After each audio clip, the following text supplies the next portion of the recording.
Hello guys, welcome to my channel. నా పేరు చాను. నేను present Vellore institute of technology AP బ్రాంచ్లో ఫస్ట్ ఇయర్ సిఎస్సి చదువుతున్నాను. ఇప్పుడెందుకు నన్ను నేను ఇంట్రడ్యూస్ చేసుకుంటున్నా అంటే, ఈ వీడియో నేను చేసేది ఎంసెట్ స్టూడెంట్స్ కోసం. బీటెక్ స్టూడెంట్స్కి అయితే నేను ఆల్రెడీ కొంతమందికి తెలుసుంటాను, కానీ ఎంసెట్ స్టూడెంట్స్కి కొత్త కాబట్టి ఇంట్రడ్యూస్ చేసుకుంటున్నా. సో ఇంకా టాపిక్లోకి వెళ్తే, మీరు ఆల్రెడీ థంబ్నెయిల్ చూస్తుంటారు, ఎంసెట్కి 1 మంత్లో బిలో 5000 ర్యాంక్ ఎలా తెచ్చుకోవాలి అని. మీకు బ్రెయిన్లో ఒక డౌట్ రన్ అవుతూ ఉండొచ్చు, బ్రో 1 మంత్లో చదివేసి 5000 లోపు ర్యాంక్ అంటే అయ్యే పనేనా అని. బ్రో నేను చెప్తున్నా, ఇట్స్ పాసిబుల్. ఎందుకంటే మీరు ఆల్రెడీ ఐపీకి అండ్ మెయిన్స్కి చదువుంటారు కాబట్టి మీకు సబ్జెక్ట్ మీద కొంచెం ఐడియా అనేది ఉంటుంది. సో ఇప్పుడు నేను చెప్పేది ఫాలో అయితే మీరు ఖచ్చితంగా 5000 ర్యాంక్ లోపు తెచ్చుకోవచ్చు. నన్ను నమ్మండి, ఎందుకంటే సేమ్ నేను కూడా ఐపీకి అండ్ కొంచెం మెయిన్స్కి ప్రిపేర్ అయిన నాలెడ్జ్తోనే 5000 ర్యాంక్ తెచ్చుకున్నా. బ్రో మేము మెయిన్స్కి అండ్ ఐపీకి కూడా సరిగా చదవలేదు బ్రో అన్నా కూడా, ఇప్పుడు నేను చెప్పేది ఫాలో అయితే మీరు ఖచ్చితంగా 10,000 ర్యాంక్ లోపైనా తెచ్చుకోవచ్చు. సో ఈ వీడియోని కొన్ని పార్ట్స్గా డివైడ్ చేస్తున్నా. ఫస్ట్ ఎంసెట్ గురించి అన్ని డీటెయిల్స్ తెలుసుకుందాం. ఎంసెట్కి ఎలిజిబుల్ అవ్వాలంటే మనకు ఐపీలో ఎన్ని మార్క్స్ వచ్చి ఉండాలి, అండ్ ఐపీకి అండ్ ఎంసెట్కి వచ్చిన మార్క్స్లో మనకు ఎంత % వెయిటేజ్ కన్సిడర్ చేస్తారు, తర్వాత ఎగ్జామ్ ప్యాటర్న్ ఎలా ఉంటుంది, సిలబస్ ఏంటి అన్నీ మాట్లాడదాం. తర్వాత వెయిటేజ్ అండ్ ఇంపార్టెంట్ టాపిక్స్ గురించి మాట్లాడదాం. తర్వాత ఎంసెట్కి ఏ బుక్స్ ప్రిపేర్ అవ్వాలి, పీవైక్యూస్ అండ్ మార్క్ టెస్ట్ గురించి కూడా మాట్లాడదాం. తర్వాత ఎంసెట్లో ఎన్ని మార్క్స్ తెచ్చుకుంటే మనం 5000 ర్యాంక్ లోపు తెచ్చుకోవచ్చు కూడా మాట్లాడదాం. లాస్ట్లో ఎంసెట్కి ప్రిపేర్ అవ్వడానికి బెస్ట్ టిప్స్ చెప్తాను. అలాగే నేను ఎంసెట్కి ప్రిపేర్ అయ్యేటప్పుడు నేనేం మిస్టేక్స్ చేశానో కూడా చెప్తాను. ఫస్ట్ ఎంసెట్కి ఎలిజిబుల్ అవ్వాలంటే మనకు ఐపీలో ఎన్ని మార్క్స్ వచ్చి ఉండాలి అంటే, మనకు inter first year and second year total marks కలిపితే 1000 మార్క్స్. అందులో మనకు లాంగ్వేజెస్ మార్క్స్ అవసరం లేదు, అవి తీసేస్తే మనకు గ్రూప్స్కి సంబంధించిన మార్క్స్ 600 ఉంటాయి. ఓసీ వాళ్ళకి 600లో 45% మార్క్స్ వచ్చి ఉండాలి. 45% అవుట్ ఆఫ్ 600 అంటే మినిమం 270 మార్క్స్ వచ్చి ఉండాలి. అండ్ మిగతా వాళ్ళకి బీసీ, ఎస్సీ, ఎస్టీ వాళ్ళకి 40% అవుట్ ఆఫ్ 600 మార్క్స్ వచ్చి ఉండాలి, అంటే 240 మార్క్స్ మినిమం వచ్చి ఉండాలి. ఇది both AP EAMCET and TS ఎంసెట్కి సేమ్. నెక్స్ట్ ఐపీలో అండ్ ఎంసెట్లో వచ్చిన మార్క్స్లో ఎంత % వెయిటేజ్ మార్క్స్ తీసుకుంటారంటే, ఇందులో ఏపీ వాళ్ళకి టీఎస్ వాళ్ళకి వేరువేరుగా ఉంటుంది. ఏపీ వాళ్ళకైతే ఎంసెట్లో వచ్చిన మార్క్స్లో 75% మార్క్స్ తీసుకుంటారు, అండ్ ఐపీలో వచ్చిన మార్క్స్లో అవుట్ ఆఫ్ 600 అంటే ఓన్లీ గ్రూప్స్కి సంబంధించిన మార్క్స్ అవుట్ ఆఫ్ 600లో 25% వెయిటేజ్ తీసుకుంటారు. మీకు టోటల్ మార్క్స్ ఎలా క్యాలిక్యులేట్ చేస్తారంటే, ఇప్పుడు ఒక ఫార్ములా డిస్ప్లే చేస్తాను, దీని ప్రకారంగా మీకు టోటల్ మార్క్స్ క్యాలిక్యులేట్ చేస్తారు. Obtained marks in EAMCET divided by total marks of EAMCET into 75 plus obtained marks in IPE divided by total marks of IPE into 25. ఈ ఫార్ములా ప్రకారంగా మీకు టోటల్ మార్క్స్ క్యాలిక్యులేట్ చేస్తారు. TS వాళ్ళకైతే total 100% weightage marks EAMCET నుంచే తీసుకుంటారు, అంటే మీకు ఎంసెట్లో ఎన్ని మార్క్స్ వస్తే టోటల్ మార్క్స్ కూడా అన్నే ఉంటాయి, మీకు ఐపీ నుంచి ఏం వెయిటేజ్ ఉండదు. తర్వాత ఎగ్జామ్ ప్యాటర్న్ చూస్తే బోత్ ఏపీ అండ్ టీఎస్ ఎంసెట్కి సేమ్ ప్యాటర్న్. మీకు టోటల్ 160 క్వశ్చన్స్ వస్తాయి. 80 questions from mathematics, 40 questions from physics and 40 questions from chemistry. Each క్వశ్చన్కి 1 మార్క్ ఉంటుంది, నెగిటివ్ మార్క్స్ అయితే ఏం ఉండవు. మీకు టోటల్ ఎగ్జామ్ 3 అవర్స్ జరుగుతుంది. తర్వాత సిలబస్ గురించి మాట్లాడితే, both AP and TS EAMCET వాళ్ళకి 100% సిలబస్ ఉంది. మీకు సిలబస్ యొక్క పీడిఎఫ్ కావాలంటే మన టెలిగ్రామ్ ఛానల్లో అప్లోడ్ చేశాను. టెలిగ్రామ్ ఛానల్ లింక్ డిస్క్రిప్షన్లో ఇచ్చాను, అక్కడి నుంచి జాయిన్ అయ్యి ఫ్రీగా డౌన్లోడ్ చేసుకోండి. నేను చెప్పే రిసోర్సెస్ అన్ని మన టెలిగ్రామ్ ఛానల్లో అప్లోడ్ చేస్తుంటాను, సో మీరు ఖచ్చితంగా మన టెలిగ్రామ్ ఛానల్లో జాయిన్ అవ్వండి. అండ్ తర్వాత మనకు ఎంసెట్లో ఎన్ని మార్క్స్ వస్తే 5000 లోపు ర్యాంక్ తెచ్చుకోవచ్చు అంటే, మీకు అరౌండ్ 100 మార్క్స్ అనేది తెచ్చుకోవాలి. మీరు 100 మార్క్స్ తెచ్చుకుంటే సేఫ్ సైడ్ ఉంటారు. మ్యాథమెటిక్స్లో 45 to 50 మార్క్స్, ఫిజిక్స్లో 25 మార్క్స్ అండ్ కెమిస్ట్రీలో 25 to 30 మార్క్స్ తెచ్చుకుంటే సరిపోతుంది. అండ్ ఇంకోటి ఏంటంటే, మీకు ఎగ్జామ్ 3 అవర్స్ ఉంటుంది. ఇందులో 30 minutes chemistry, 45 minutes physics and 1 hour మ్యాథ్స్కి కేటాయించండి. ఈ టైంలో మీకు వచ్చిన క్వశ్చన్స్ అన్ని ఆన్సర్ చేయండి. అప్పుడు ఇంకా మీకు 45 మినిట్స్ అనేది మిగిలి ఉంటుంది. ఆ టైంలో మీరు ఏవైనా క్వశ్చన్స్ కొంచెం చేస్తే వస్తుంది అని అనిపించేటివి మీరు అప్పుడు చేయాలి. అండ్ లాస్ట్ 10 to 15 మినిట్స్లో మీరు షార్ట్ కట్స్ అప్లై చేయాలి. మీకు షార్ట్ కట్స్ ఎలా అప్లై చేయాలి అని నేను ఫర్దర్ వీడియోస్లో డీటెయిల్గా చెప్తాను, డోంట్ వరీ.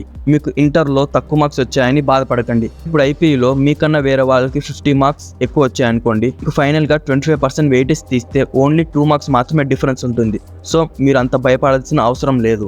మీరు ఆ మార్క్స్ని ఎంసెట్లో బాగా రాసి ఆ మార్క్స్ని కవర్ చేయొచ్చు. అండ్ మీకు ఎంసెట్లో సబ్జెక్ట్ వైజ్ మార్క్స్ క్యాలిక్యులేట్ చేసేటప్పుడు మీకు నార్మలైజేషన్ అనే ప్రాసెస్ అనేది ఇంట్రడ్యూస్ చేస్తారు.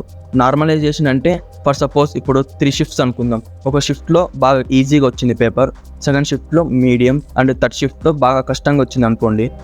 ఫస్ట్ షిఫ్ట్లో చూసుకుంటే ఫస్ట్ షిఫ్ట్లో ఈజీ ఉంటుంది పేపర్, మీకు ఎక్కువ మార్క్స్ వచ్చా కూడా అందరూ బాగా రాస్తారు కాబట్టి నార్మలైజేషన్ ప్రాసెస్ తర్వాత మీకు 1 or 2 మార్క్స్ తగ్గే అవకాశం ఉంది. అండ్ ఇప్పుడు మీడియం షిఫ్ట్ తీసుకుంటే అందరూ నార్మల్గానే రాస్తారు కాబట్టి మార్క్స్ అనేవి అంత చేంజ్ అవ్వవు. అండ్ డిఫికల్ట్ షిఫ్ట్ తీసుకుంటే అందులో అందరూ అంత సరిగా రాయరు కాబట్టి మీకు కొంచెం తక్కువ మార్క్స్ వచ్చా కూడా నార్మలైజేషన్ ప్రాసెస్ తర్వాత మీకు 1 or 2 మార్క్స్ పెరిగే అవకాశం ఉంది. మీకు నార్మలైజేషన్ ప్రాసెస్ అంటే ఏంటి తెలుసుకోవాలంటే కామెంట్ సెక్షన్లో ఖచ్చితంగా చెప్పండి. నేను ఖచ్చితంగా ఒక వీడియో అయితే చేస్తాను నార్మలైజేషన్ ప్రాసెస్ మీద. అండ్ తర్వాత మోస్ట్ ఇంపార్టెంట్ మీరు ఫోకస్ చేయాల్సింది వెయిటేజ్. సో నేను ఇక్కడ 3 మార్క్స్ 2 మార్క్స్ 1 మార్క్స్ వెయిటేజ్ ప్రకారం ఇక్కడ చాప్టర్స్ అయితే డిస్ప్లే చేశాను. ఈ వెయిటేజ్ ప్రకారం ఈ చాప్టర్స్ ని ఖచ్చితంగా చదవాలి. మీకు ఈ వెయిటేజ్ కూడా నేను మన టెలిగ్రామ్ ఛానల్లో అప్లోడ్ చేస్తాను, అక్కడ ఫ్రీగా డౌన్లోడ్ చేసుకోండి. అండ్ ఇంపార్టెంట్ టాపిక్స్ ఏంటి బ్రో అంటే ఇక్కడ ఉన్న 3 మార్క్స్ అండ్ 2 మార్క్స్ ఉన్న చాప్టర్సే మీకు important chapters.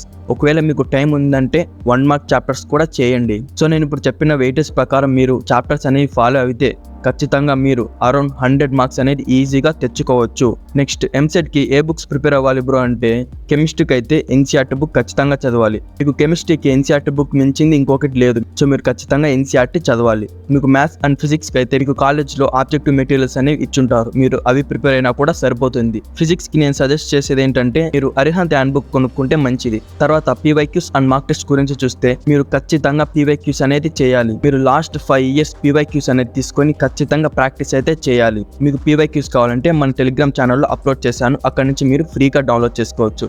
And mark test గురించి మాట్లాడితే AP EAMCET and TS EAMCET వెబ్సైట్లో చూస్తే మీకు పైన మార్క్ టెస్ట్ అని ఒక ఆప్షన్ ఉంటుంది, అక్కడ నుంచి మీరు ఫ్రీగా ఒక ఆన్లైన్ మార్క్ టెస్ట్ అయితే రాయొచ్చు. అండ్ ఇంకా మీకు మార్క్ టెస్ట్ కావాలంటే మీరు క్రోమ్లో సెర్చ్ చేస్తే మీకు బోల్డ్ అయిన మార్క్ టెస్ట్ దొరుకుతాయి. అండ్ నేను మెయిన్గా చెప్పేది ఏంటంటే మీరు పీవైక్యూస్ అనేది ఖచ్చితంగా చేయాలి. మీరు పీవైక్యూస్ అనేది చేస్తే అందులో ఏ మోడల్స్ వస్తున్నాయి మీకు ఒక ఐడియా ఉంటుంది. కొన్ని క్వశ్చన్స్ అనేవి సేమ్ మోడల్ అవే మీకు డిట్టు మన ఎగ్జామ్లో దిగిపోతాయి. సో మీరు ఖచ్చితంగా పీవైక్యూస్ అనేది చేయాలి. అండ్ మార్క్ టెస్ట్ ఎందుకు ఇంపార్టెంట్ అంటే మీరు అక్యురసీని బిల్డ్ చేసుకోవాలి. అక్యురసీ అంటే మీరు ఎంత తక్కువ టైంలో ఎన్ని కరెక్ట్గా ఆన్సర్ చేస్తున్నారని. సో మీరు ఎన్ని మార్క్ టెస్ట్ చేస్తే అంత బెనిఫిట్ అనేది ఉంటుంది. సో మీకు టైం మేనేజ్మెంట్ అనేది ఇంప్రూవ్ అవుతుంది. సో మార్క్ టెస్ట్ అనేది ఖచ్చితంగా రాయాలి. అండ్ తర్వాత లాస్ట్ ఎంసెట్కి ప్రిపేర్ అవ్వడానికి బెస్ట్ టిప్స్. ఇందులో మీరు ఫస్ట్ చూసుకుంటే మీరు ప్రాపర్ షెడ్యూల్ అనేది మెయింటైన్ చేయాలి. నేను ఈరోజు ఇది చేయాలి, ఈ టైంలో ఇది చేయాలి అని ఒక షెడ్యూల్ అనేది మీరు వేసుకోవాలి. ఆ షెడ్యూల్కి మీరు స్టిక్ అయి ఉండాలి. అండ్ షెడ్యూల్లో ఏ టైంలో ఏ సబ్జెక్ట్ చదవాలంటే అది మీ ఇష్టం. మీ బ్రెయిన్ ఎప్పుడైతే ఎక్కువ యాక్టివ్గా ఉంటుందో అప్పుడు కెమిస్ట్రీ అనేది చదవండి. ఎందుకంటే కెమిస్ట్రీలో థియరీ పార్ట్ ఎక్కువ ఉంటుంది, మనం ఎక్కువగా గుర్తుపెట్టుకోవాలి. సో మీ బ్రెయిన్ ఎప్పుడు యాక్టివ్గా ఉంటుందో అప్పుడు మీరు కెమిస్ట్రీ చదవండి. అండ్ తర్వాత మీరు ఆఫ్టర్నూన్ టైమ్స్ నిద్రపోవటం ఈ 1 month మాత్రం ఆపేయండి. ఎందుకంటే మీరు నిద్రపోతే ఆ టైం అంతా మీకు వేస్ట్ అవుతుంది. ఒకవేళ మీకు నిద్ర వస్తుందంటే ఒక చిన్న న్యాప్, ఒక 20 minutes అలా న్యాప్ తీసుకోండి.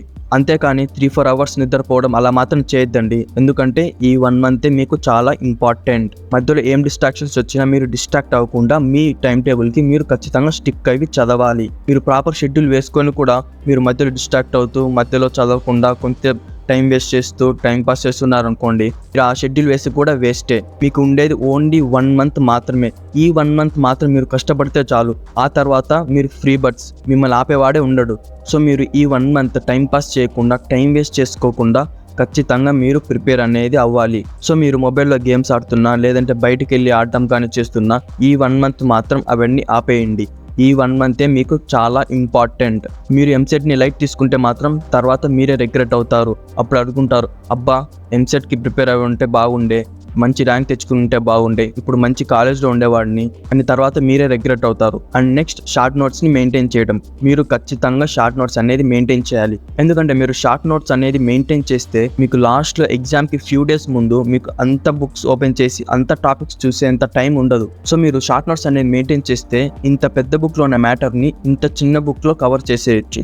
సో మీరు షార్ట్ నోట్స్ అనేది ఖచ్చితంగా మెయింటైన్ చేయండి. అండ్ నేను ప్రిపేర్ అయ్యేటప్పుడు కూడా నాకు షార్ట్ నోట్స్ అనేది చాలా బాగా యూజ్ అయింది. సో అందుకే మీకు ఖచ్చితంగా రికమెండ్ చేస్తున్నాను. అండ్ షార్ట్ నోట్స్ ఎలా రాసుకోవాలంటే ఓన్లీ మీరు ఫార్ములాస్ రాసుకుంటా పోతే సరిపోదు. ఫార్ములాతో పాటు కండిషన్, ఆ ఫార్ములా ఎప్పుడు వాడాలి, సో ఆ కండిషన్ అనేది ఖచ్చితంగా రాయాలి. కండిషన్, ఫార్ములా అండ్ ఫార్ములాలో ఉన్న టర్మ్స్ కూడా మీరు ఖచ్చితంగా రాసుకోవాలి. సో షార్ట్ నోట్స్లో మీకు ఖచ్చితంగా ఉండాల్సింది కండిషన్, ఫార్ములా అండ్ ఫార్ములాలో ఉన్న టర్మ్స్. ఈ 3 అనేది మీరు ఖచ్చితంగా షార్ట్ నోట్స్లో రాసుకుంటూ వెళ్ళాలి. మీరు ఓన్లీ ఫార్ములా రాసుకుంటే అది ఎక్కడ వాడాలో కూడా అర్థం కాదు. అండ్ చాలా ఫార్ములాస్లో సేమ్ లెటర్స్ అనేవి ఉంటాయి. సో మీకు ఆ టర్మ్స్ అనేది కన్ఫ్యూజ్ అయిపోతారు. ఏ ఫార్ములాలో ఏ టర్మ్ అనేది మీకు అర్థం కాదు. సో నేను చెప్పేది ఏంటంటే మీరు ఖచ్చితంగా కండిషన్, ఫార్ములా అండ్ టర్మ్స్ ఈ 3 ఖచ్చితంగా రాసుకోవాలి. మీరు ఓన్లీ షార్ట్ నోట్స్ రాసుకొని అక్కడ పక్కన పడేస్తే పని కాదు. మీకు టైం ఉన్నప్పుడల్లా అది రివైజ్ చేస్తూ ఉంటే మీకు ఆ టాపిక్స్, ఆ ఫార్ములాస్ అన్నీ మీకు గుర్తొస్తూ ఉంటాయి. సో మీ మైండ్లో అలాగే ఉంటాయి. సో మీరు ఎగ్జామ్స్కి ఫ్యూ డేస్ ముందు రివిజన్ చేసేటప్పుడు మీకు ఇంకా టాపిక్స్ అండ్ ఫార్ములాస్ అనేవి ఇంకా బాగా గుర్తుంటాయి. అండ్ తర్వాత మీరు మెయిన్గా ఫోకస్ చేయాల్సింది హై వెయిటేజ్ చాప్టర్స్. సో నేను ఇందాక చెప్పినట్టుగా హై వెయిటేజ్ చాప్టర్స్ మీరు ఖచ్చితంగా ఫాలో అవ్వండి. ఫస్ట్ మెయిన్గా ఆ చాప్టర్స్ అనేది చదవండి. ఆ చాప్టర్స్ చదువుకుంటూ PYQs చేసుకుంటూ వెళ్తే మీకు ఇంకా ప్రిపరేషన్ ఈజీ అవుతుంది. మీరు హై వెయిటేజ్ చాప్టర్స్ కాకుండా ఏవి పడితే అవి చాప్టర్స్ చేశారనుకోండి, మీకే టైం వేస్ట్. మీకు ఉండేది ఓన్లీ 1 మంత్ మాత్రమే. ఈ 1 మంత్ని బాగా యూటిలైజ్ చేసుకోండి. టైం వేస్ట్ మాత్రం చేయొద్దండి. అండ్ ఎగ్జామ్స్ టైంలో మీకు కాలేజ్లో ప్రిపరేషన్ అనేది ఇస్తుంటారు. సో మీరు ఇంట్లో ఉండి ప్రిపేర్ అవ్వడం కంటే కాలేజ్లో ఉండి ప్రిపేర్ అవ్వటం బెస్ట్ అనేది నా అభిప్రాయం. ఎందుకంటే మీరు కాలేజ్లో ఉంటే మీ చుట్టూ ఉన్న వాళ్ళు చదువుతూ ఉంటారు. సో మీకు కూడా చదవాలని అనిపిస్తుంది.